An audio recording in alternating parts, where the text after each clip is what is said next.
tutulak na sa bibig niya sa kanyang harap.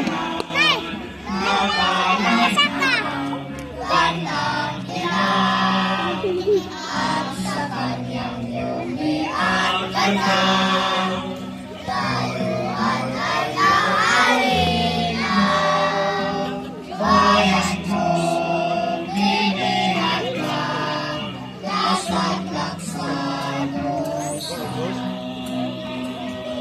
Ikutan sa'y layan lumipang ulubin mo at umiiyak.